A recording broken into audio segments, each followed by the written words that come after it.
In recent years, the landscape of tipping in the United States has undergone a significant transformation.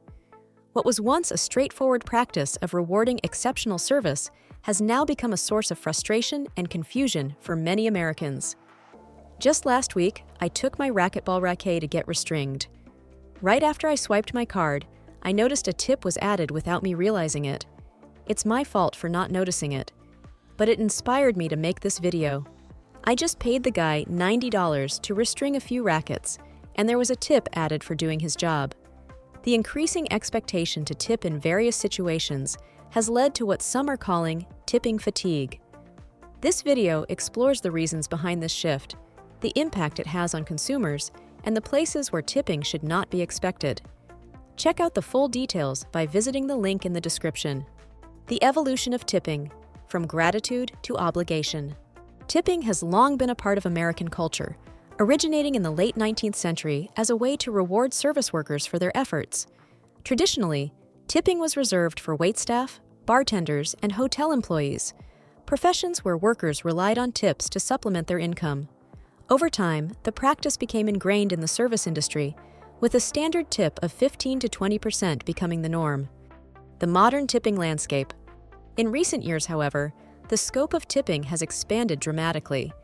Consumers are now faced with tip requests in a variety of settings, from coffee shops to fast food restaurants and even retail stores.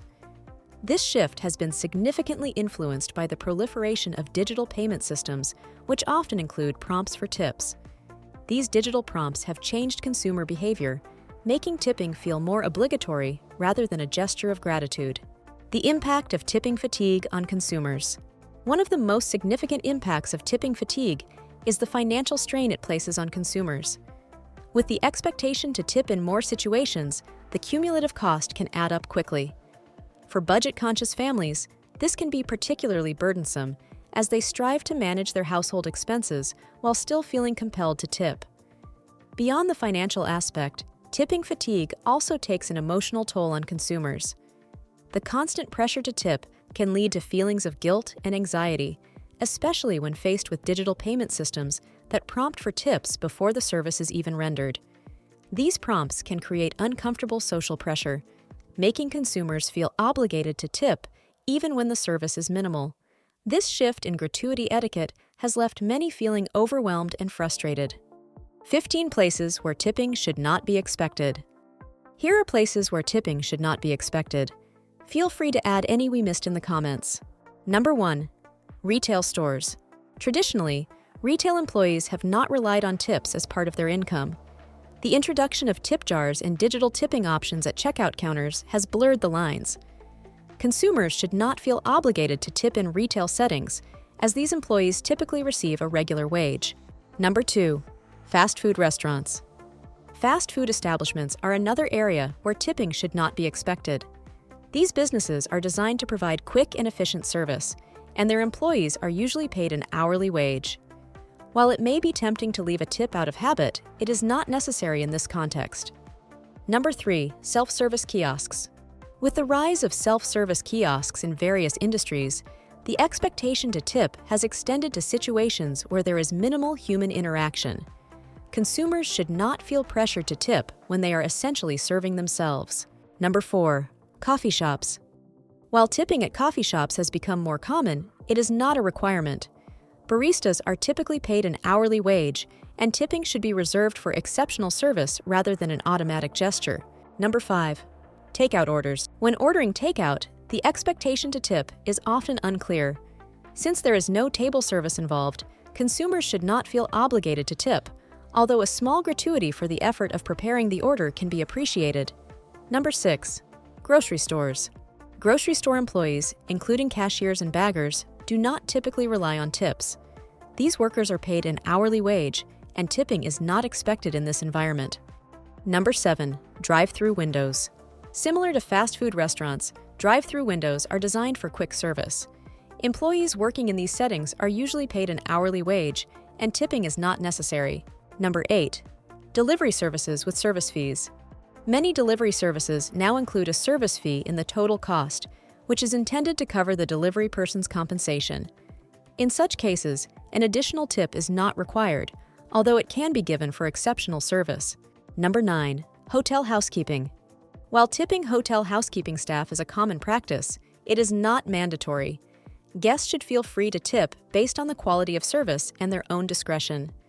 Number 10. Ride-sharing services. Ride-sharing services like Uber and Lyft have introduced in-app tipping options, but tipping is not obligatory. Riders should tip based on the quality of the ride and the driver's professionalism. Number 11. On the entire restaurant bill. Lately, there has been a shift towards displaying the suggested tip on the entire bill. The amount tipped on should be the price of the food and drinks. No tipping on the amount added for taxes or additional fees should be added to the bill. Number 12. Fitness studios and gyms. Boutique fitness centers and gyms now often have digital tipping options for trainers and class instructors, which wasn't traditionally expected in the past. Number 13. Pet stores and grooming services. Some pet stores that offer grooming and other services have started adding digital tip options, a new trend for this sector. Number 14. Medical offices and pharmacies.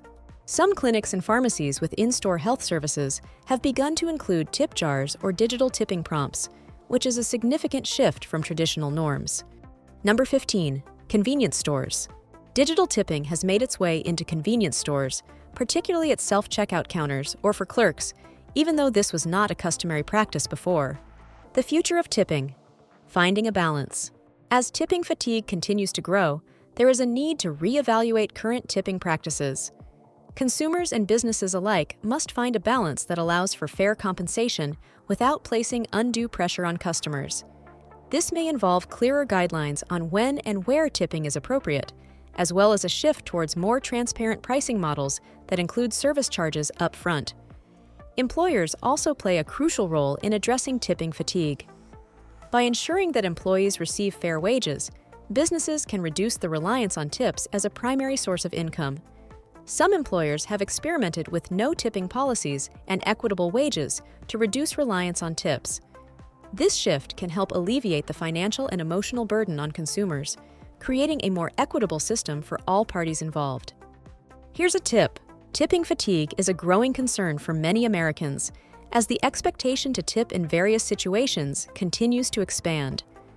By understanding the historical context of tipping, recognizing the impact on consumers, and identifying places where tipping should not be expected, individuals can navigate the new tipping landscape with confidence.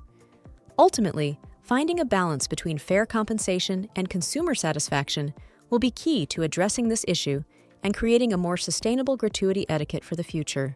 Thanks for watching, and if you found this video helpful, don't forget to like, subscribe, and share it with your friends.